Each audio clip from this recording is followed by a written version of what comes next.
सारे वीडियोज़ आज मैं देख रहा था तो उनके अंदर अलग-अलग तरीके से डर का माहौल बनाया हुआ था सिंह राशि के लिए, कि भैया अब तो ढैया शुरू हो चुकी है तो अब ये होगा, वो होगा, ये बुरा हो जाएगा, वो बुरा हो जाएगा। तो इसीलिए मैंने आज ये वाली वीडियो बनाई है कि रियलिटी से थोड़ा रूबरू कराया जाए आपको। शनिदेव की ढैया, है ना? सिंह राशि वालों की जो लगी है। एक तो कौन से घर पे शनिदेव होंगे जब ढैया आपकी लगेगी, वो चीज़ सबसे ज़्यादा मैटर करती है। तो आपके 8th हाउस के अंदर है, लॉर्ड हैं आपके 6th हाउस के और 7th हाउस के, और वो 8th हाउस के अंदर बैठे हैं, है ना? तो एक एक तरीके से मैं हर एक एक चीज़ को कवर करूँगा। एस्पेक्ट कौन कौन से घर के ऊपर है उसकी भी हम लोग बात करेंगे। एक एक चीज़ जैसे मैंने बोला, तो वो हर बात कवर की जाएगी। तो शुरू करते हैं अभी। एक तो जो लोग इस चीज़ से डर रहे हैं कि ढैया शुरू हो गई तो अब क्या होगा, तो सबसे पहली बात, क्योंकि आपके 6th हाउस और 7th हाउस के स्वामी होकर ये 8th हाउस के अंदर विराजमान है। 8th हाउस किस चीज़ का होता है? मृत्यु तुल्य कष्ट का, मतलब वो सफरिंग जो कि बिल्कुल डेथ के एकदम पास वाली होती है। दूसरी चीज़, 8th हाउस डीप रिसर्च का है, तंत्र विद्या का है, गूढ़ रहस्यों का है।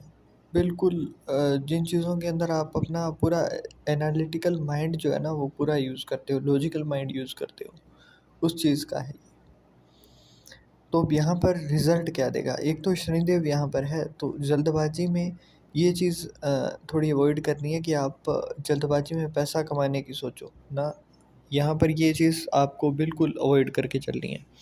आपको उस एक भी स्कीम के अंदर एक भी जगह पर पैसा नहीं लगाना है जहाँ पर आपको ये चीज़ दिखाई जाए कि भैया यहाँ पर इतने पैसे लगाओगे तो ये इतने टाइम में इतना हो जाएगा ना। अगर जेन्युइन लगे पूरी रिसर्च के बाद तो ही लगाना, लालच में आकर लगाओगे तो रुपया डूब जाएगा। दूसरी बात, जॉब का घर है और वहाँ से स्वामी बनकर ये 8th हाउस के अंदर बैठे हैं, तो जल्दबाजी में जॉब बदलने का या फिर बॉस से कोई पंगा लेने का, अपने जो ऑफिस के एम्प्लॉयज़ हैं उनके साथ कोई पंगा लेने का मत सोचिएगा। किसी भी फालतू पॉलिटिक्स के अंदर नहीं घुसना है, शांति रखनी है। जो सबसे अच्छी चीज़ है वो ये है कि आपके 6th हाउस के लॉर्ड हैं और 8th हाउस के अंदर विराजमान है। मतलब आपके जो दुश्मन बनेंगे ना, वो अपने आप ही आपके ख़त्म होते हुए दिखाई देंगे। मतलब दुश्मन बना, ख़त्म हुआ, बना, ख़त्म हुआ। आप इस मामले में अंधे हो जाओ कि कौन आपका दुश्मन है, कौन नहीं है। सिंह राशि वालों, इस चीज़ के ऊपर आपका बिल्कुल भी ध्यान नहीं रखना है। अगली चीज़, रोग के ऊपर आपका पैसा लगेगा, डिज़ीज़ के ऊपर। खुद की डिज़ीज़ या तो स्टमक से जुड़ी हुई या फिर बोन से जुड़ी हुई, 2 ही चीज़ों की डिज़ीज़ के ऊपर आपका पैसा लगेगा। तो इन चीज़ों के ऊपर ध्यान रखना है। हाँ, खुद के ऊपर लगा तो बाकी इसके अंदर ज़्यादा चांसेस ये हैं कि कोई रिलेटिव का कोई दिक्कत हो गई फादर की साइड से, तो वहाँ पर आपके पैसे लग रहे होंगे।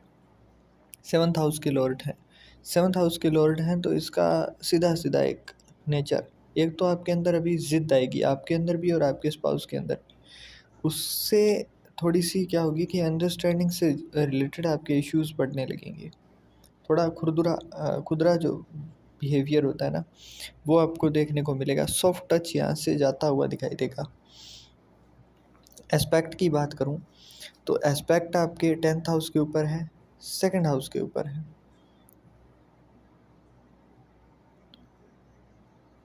ना? और उसके बाद में नेक्स्ट जो हाउस है उसकी भी मैं बात करूँगा, परंतु पहले इन 2 हाउसेस की पूरी अच्छे तरीके से हम लोग छानबीन कर लेते हैं। क्योंकि उसके बाद में तो 5th हाउस ही है, तो उसकी भी बात करूँगा मैं। 10th हाउस के ऊपर एस्पेक्ट होना,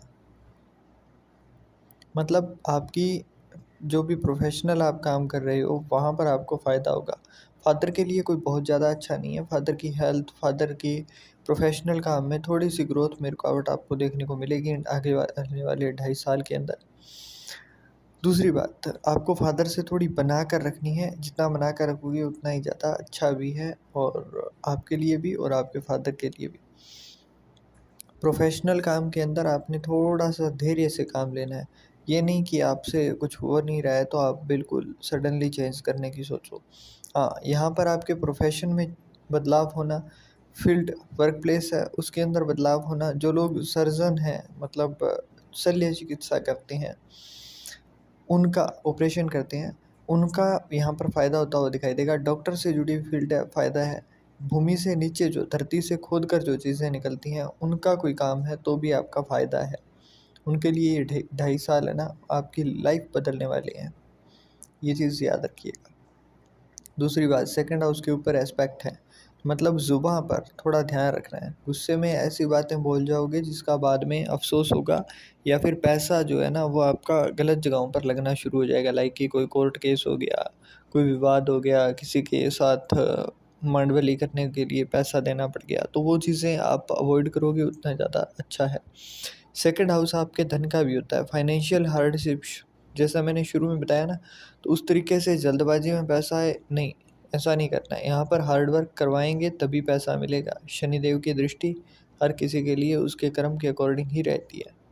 ज़रूरी नहीं है कि आपका ढैया है, आपकी शनि की 7.5 है तो आपके साथ ख़राब ही होगा। बस आप इन चीज़ों के ऊपर ध्यान रखिए, ख़राब नहीं होगा। फिफ्थ हाउस के ऊपर एस्पेक्ट होना, मतलब जो लोग हायर स्टडीज़ की तैयारी कर रहे थे उनके लिए फ़ायदेमंद है, उनको भी यहाँ पर मौका मिलेगा।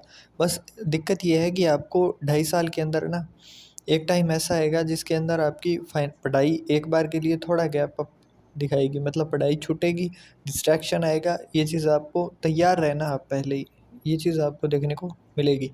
दूसरी बात, पढ़ाई पर फिर मेहनत भी अच्छी खासी करवाएगा।